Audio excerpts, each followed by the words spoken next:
Looking at the geometric recursive examples, geometric sequences are ones that always grow by multiplying or by dividing. And right here, we can see that this guy is multiplying. So if I want to go ahead and look at this equation says an equals an minus 1 times negative 5. So what this is telling me is I have to look for my an. That's this guy. An is my any new term. So if I want my new term, I have to take my old term, which is this guy, and do what to him? Multiply by negative 5. So I have to take this guy and multiply by negative 5. So what this is telling me is every single jump, all my jumps are going to be what? Multiplying by negative 5. Here I'm going to be multiplying by negative 5 and multiplying by negative 5. I'm always going to be multiplying by negative 5 to get to this new term. To be able to actually build this sequence, we do need to have my starting term. So A1 equals 4. So right now, A1 is always my first term.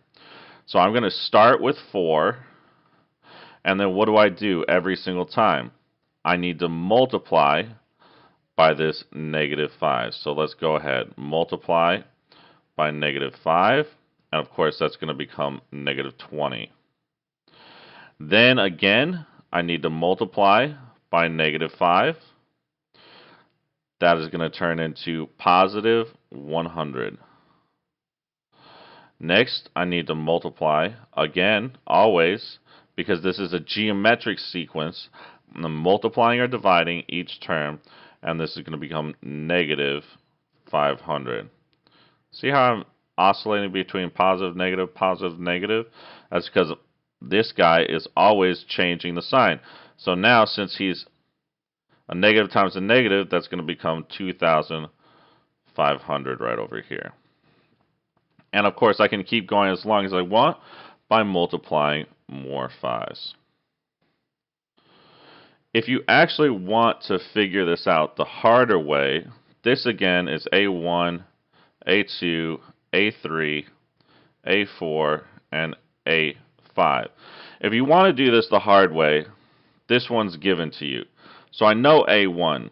So that means that I need to now find A1 was given to me as 4. Alright? That means it's time to look for A2. So I need to take this, and instead of an N, I'm going to put a 2 there, and I'm going to put a 2 here. So looking for A2, I'm going to now have A2 minus 1 times negative 5.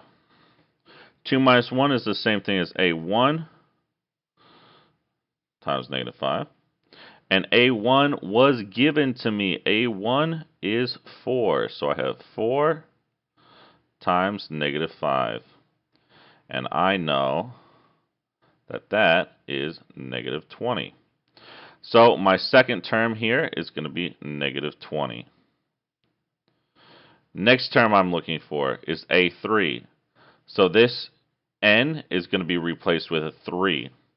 So now I'm going to have A3 equals A3 minus 1 times negative 5.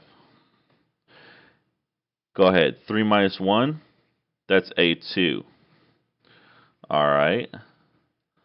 So A2 I just found. A2 is negative 20. So drop a negative 20 here times a negative 5. Negative 20 times negative 5 is positive 100. So again, I get 100. So you can start to see that these are matching up. Which way is easier? It's much easier just to think about multiplying by this difference than it is to go through all this work to find my A2, my A3, my A4, etc., etc. Instead, I can just know I need to be multiplying, I need to be multiplying, I need to be multiplying, multiplying. I hope that helps.